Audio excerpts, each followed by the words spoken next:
নমস্কার বন্ধুরা, কেমন আছেন সবাই? আশা করি সবাই ভালো আছেন, সুস্থ আছেন। শেখাজ কিচেন অ্যান্ড ব্লগের আরও একটি নতুন ভিডিওতে আপনাদের সবাইকে স্বাগত। চলুন আজ দেখাই রাতের গ্রাম কেমন হয়। কিছু কেনাকাটা করব, তাই দুজনেই সন্ধেবেলা বেরিয়ে পড়লাম বাজারে।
একদিন পরে ঈদ, তাই বাচ্চারা কত আনন্দে ড্রেস কিনে বাড়ি ফিরছে।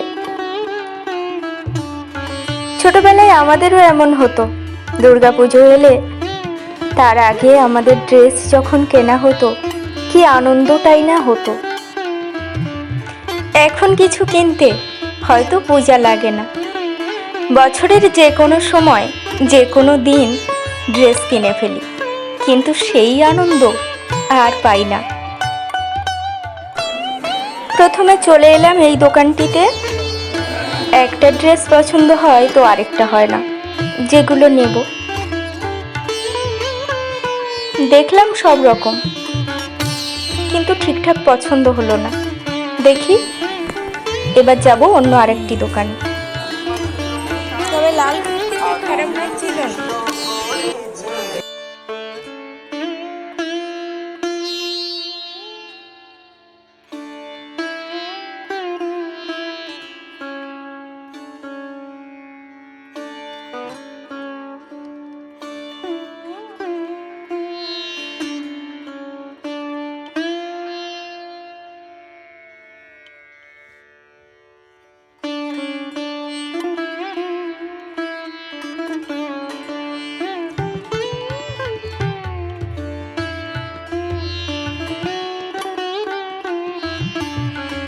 ঈদের আগের দিন, তাই দেখুন মানুষ কত আনন্দ করে কেনাকাটা করছে।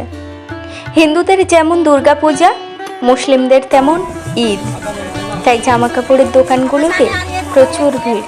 অনেকক্ষণ ধরেই বসে আছি, কিন্তু অবশেষে ড্রেস দেখলাম, পছন্দ তেমন হয়নি, তাই নিলাম না। এবার বাড়ি ফেরার পালা। ফেরার পথে একটা হরি মন্দির পড়ে, তাই সেখান থেকে প্রভু কৃষ্ণ ও রাধাকে দর্শন করে আমরা বাড়ি ফিরলাম। আজকের আমার এই ব্লগটি আপনাদের কেমন লাগলো অবশ্যই জানাবেন। ভালো থাকবেন সবাই, সুস্থ থাকবেন। ধন্যবাদ।